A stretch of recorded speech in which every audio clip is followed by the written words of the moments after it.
Terima kasih Mbak Dila. Bismillahirrahmanirrahim. Assalamualaikum warahmatullahi wabarakatuh. Teman-teman, kalau saya lihat wajahnya tadi saya sambil menyimak kata Pak Subhan ya. Ini kan semua kakak-kakak berarti masih muda. Kalau lihat dari wajahnya setiap hari kayaknya pada jago prompting ChatGPT ya. Buat kerjaan, buat soal-soal kuliah gitu ya. Terus ada yang udah mulai advance sedikit, dia udah mulai bikin image, bikin video. Kurang lebih yang dibahas oleh saya hari ini ada di industri seputar dengan AI yang memang applicable buat kehidupan teman-teman juga.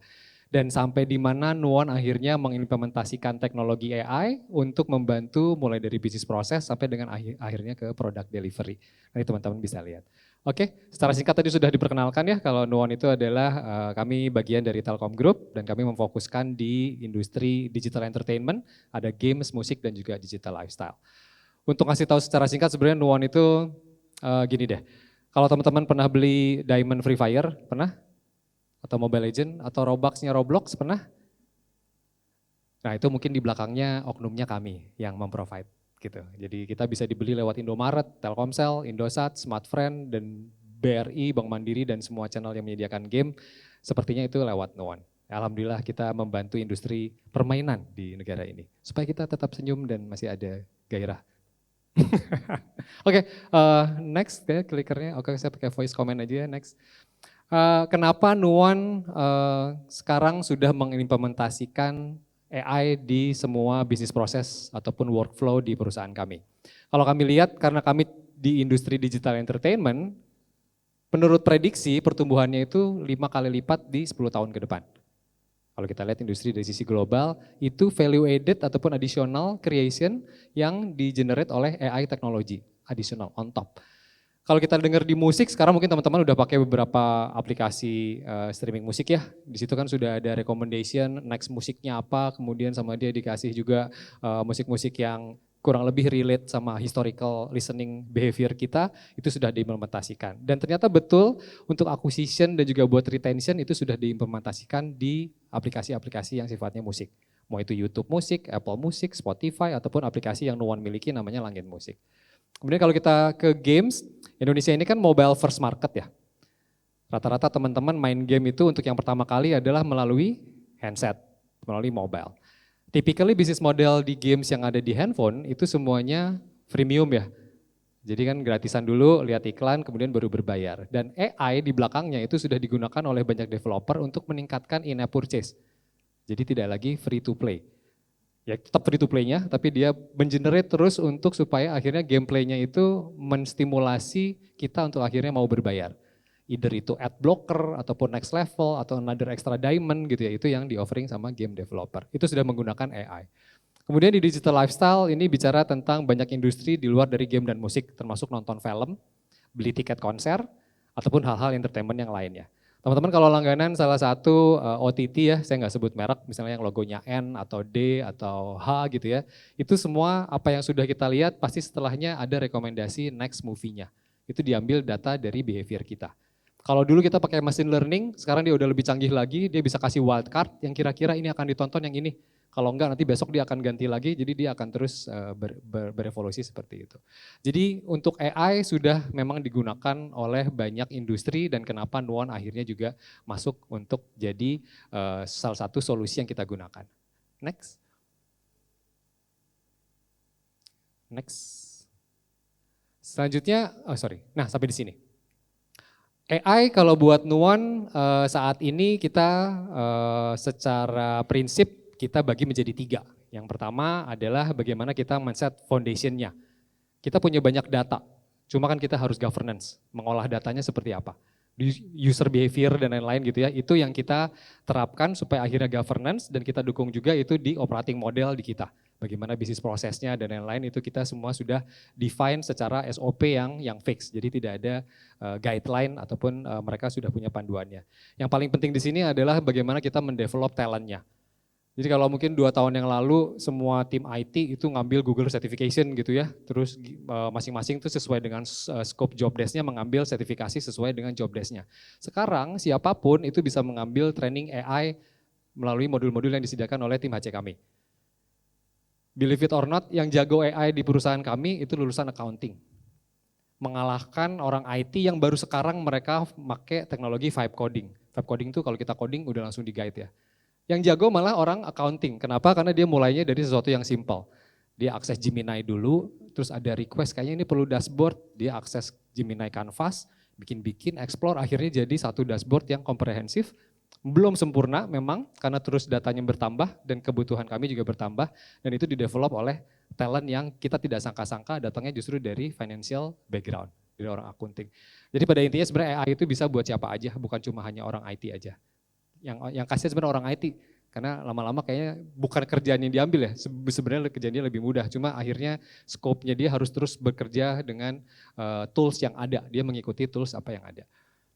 Kemudian yang di tengah-tengah itu kita pakai buat di manajemen level itu untuk decision making. Jadi kita pakai untuk bikin prediksi, kita coba insight, kemudian kita validasi, sekaligus juga mengautomatisasi itu semua, sehingga kalau ada di kami misalnya, kita punya ticketing solution management, ada promotor ngasih proposal, konser musik di Bandung tanggal sekian, itu kita bisa langsung minta AI untuk kasih insight kira-kira penontonnya bakalan berapa, ramai apa enggak, kalau hujan seperti apa itu langsung keluar skor indeksnya. Jadi katakanlah kita mau kerja sama apa tidak, itu kita pakai ini sebagai baseline, yang mana akhirnya tetap ada human intervention di situ, untuk akhirnya mendecide kita go or not go. Itu kita lakukan. Dan itu kita lakukan buat berbagai decision making yang lainnya. Kemudian yang terakhir kita gunakan juga untuk penambahan fitur di produk-produk kita, atau untuk enhancement gitu ya. Jadi kalau sekarang kita lihat AI itu, sekarang sebenarnya bukan cuma hanya tools yang bisa digunakan untuk keperluan membantu kerjaan, tapi juga bisa membantu untuk strategic decision kita. Tapi memang di kami pun sekarang masih belum sempurna, karena masih banyak yang kita uji coba, sifatnya masih eksperimensial gitu ya.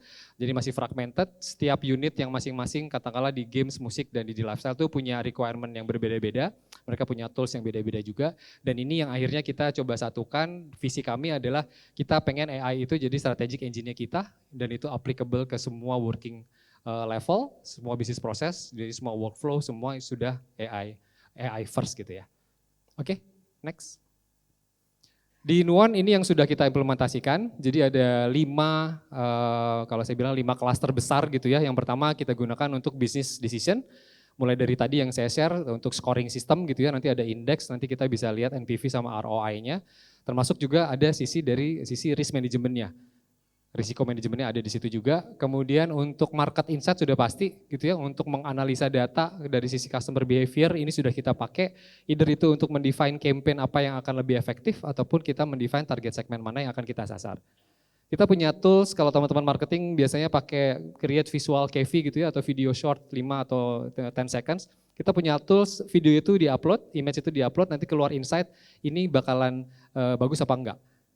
Nanti sudah ada metrik-metrik pengukurannya, estimasi ROAS-nya berapa, karena kita taruh budget spending berapa, itu langsung kelihatan. Kurang lebih kalau di sosmed engagement rate-nya berapa, itu juga udah langsung kelihatan. Paling tidak itu bisa jadi referensi buat tim marketing, either dia akan approve KV-nya atau dia akan rubah KV-nya. Jadi sudah seperti itu. Kalau dulu kan kita tergantung mood orang ya oke approve jalan, ternyata pas ditaruh di Facebooknya nyangkut, di TikToknya nggak jalan gitu ya, di Instagramnya nggak jalan gitu, akhirnya kita harus revisi KV dan itu makan cost dan waktu lagi, kurang efisien. Itu sudah kita lakukan, termasuk juga di back end kita pakai untuk fraud detection, karena transaksi itu tiba-tiba bisa spike atau tiba-tiba bisa turun, ataupun ada fraud, ataupun ada ya somehow ada backdoor, ada hacker gitu ya, itu kita lakukan juga untuk membantu sistem monitoring buat early warning system. Yang berikutnya pastinya untuk semua proses automation di tempat kami. Jadi proses-proses yang memang recurring dan selalu dikerjakan kurang lebih selalu itu saja, itu sudah dibantukan prosesnya oleh AI.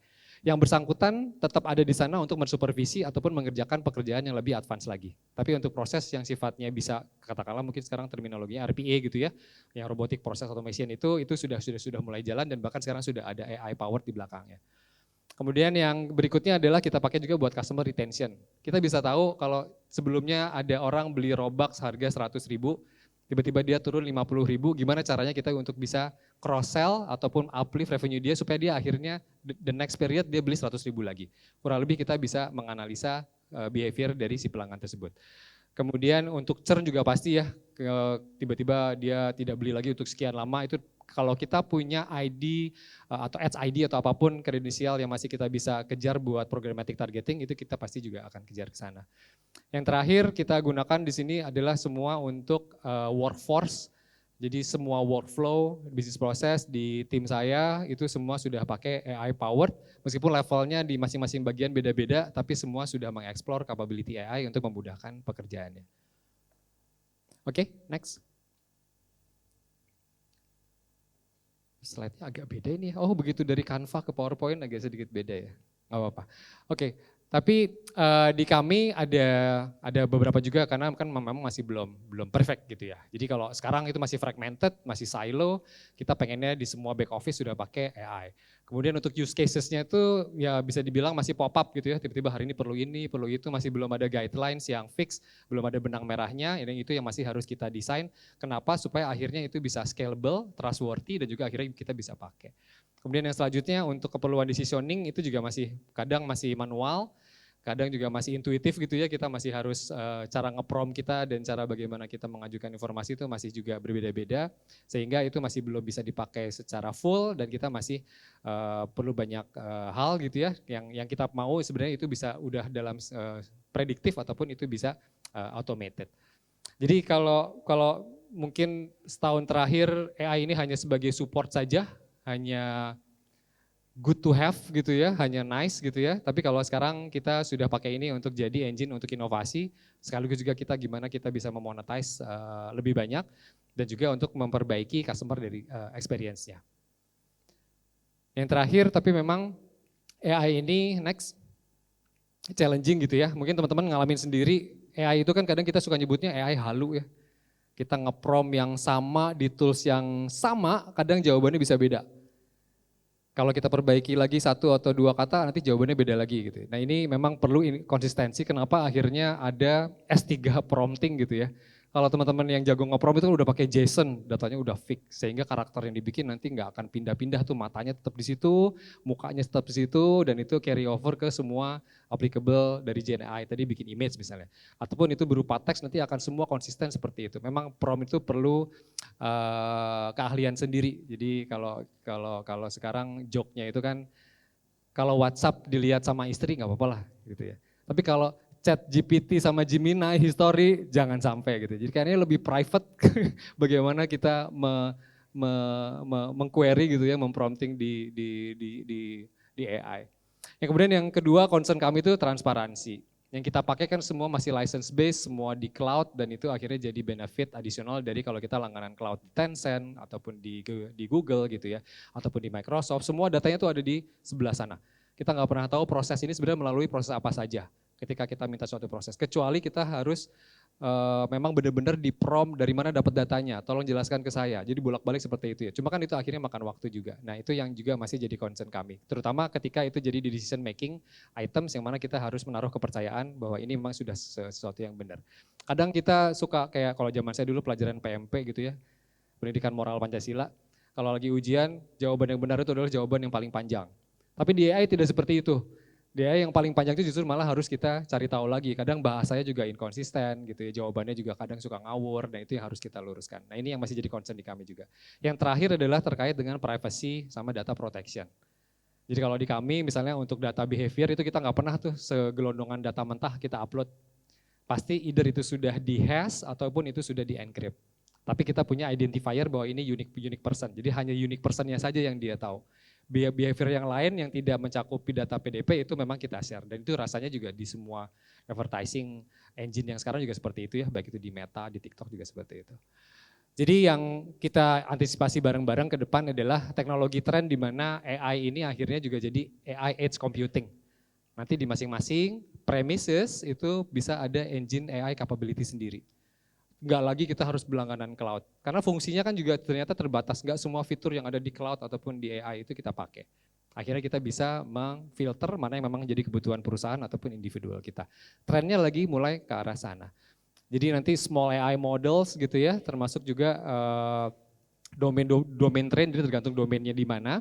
Dan yang terakhir, trennya itu sekarang semua aplikasi, semua website itu dibuat udah native AI. Mungkin teman-teman suka lihat banyak website yang bisa merubah image, teks jadi image gitu ya. Itu kalau teman-teman lihat dan teman-teman pahami, sebenarnya semua website itu hanya interface depannya saja. Dengan domain yang beda-beda dia jual premium. Di belakangnya sama Gemini dan segala macam. Bikinnya pakai macam-macam toolsnya. Ada N8N, ada Google AI Studio gitu ya. Cara bagaimana kita mengemas AI-nya aja yang beda-beda. Di belakang engine-nya sebenarnya sama-sama aja. Jadi semua sudah di-develop berdasarkan AI. Kalau kita lihat dari sisi regulasi, Indonesia ini belum ada regulasi yang fix. Kita masih ada PR untuk ke arah sana. Regulasi salah satunya yang paling terakhir itu dari Komdigi itu tahun 2023. Itu masih berupa surat edaran dan masih sifatnya preventif lah gitu ya, lebih ke guidelines umum saja. Berlindungnya tetap ke beberapa undang-undang seperti undang-undang ITE, PDP, dan undang-undang yang lainnya. Tapi kita belum ada spesifik undang-undang tentang AI. Yang sudah fix itu di dunia hanya baru di Eropa. Di Amerika masih belum ada, di negara belahan yang lain juga masih belum ada, bahkan di ASEAN pun di regional itu belum ada yang mengatur tentang AI. Karena kalau di Eropa itu memang udah jadi istilahnya itu hard law. Jadi kalau ini dilanggar ada punishment. Kalau di yang lain ya termasuk Indonesia itu masih dalam sifatnya guidelines. Belum ada akhirnya itu jadi pelanggaran ataupun akhirnya bisa kena hukum gitu ya.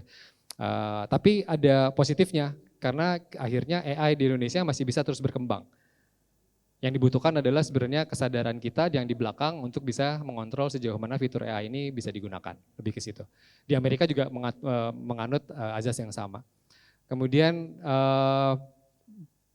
pastinya dari ini semua impact-nya nanti bagaimana kita secara individu ataupun bisnis menyikapi algoritma yang akan kita pakai gitu ya, tools mana yang akan kita gunakan untuk mempermudah pekerjaan kita ataupun kepentingan dari sisi perusahaan. Di Nuon sendiri kita punya patokan AI itu memang bebas gitu ya, free, tapi setiap individual yang akan memakai tools AI itu semua diharapkan untuk bisa dimonitor sama atasannya masing-masing. Supaya agar akhirnya itu tidak sendirian ataupun misalnya data perusahaan diupload gitu ya, kadang kita kan cuek aja laporan keuangan diupload untuk akhirnya bisa tahu analisa keuangan misalnya untuk orang finance, itu kita ada rules-nya gitu ya supaya tidak keluar dari guideline yang kita lakukan. Kenapa? Karena kita sudah pakai ini untuk tujuan yang lebih bagus lagi untuk perusahaan. Dan ini harapannya kita bisa sukses menggunakan AI ini, pertama untuk percepatan, yang kedua untuk efisiensi gitu ya. Dan yang ketiga pastinya nanti untuk bisa kasih better customer experience. Kurang lebih dari 3 objektif itu kita menggunakan tools untuk di AI. Demikian, ini slide saya yang terakhir. Saya kembalikan ke Mbak Dina. Terima kasih. Wassalamualaikum warahmatullahi wabarakatuh. Waalaikumsalam.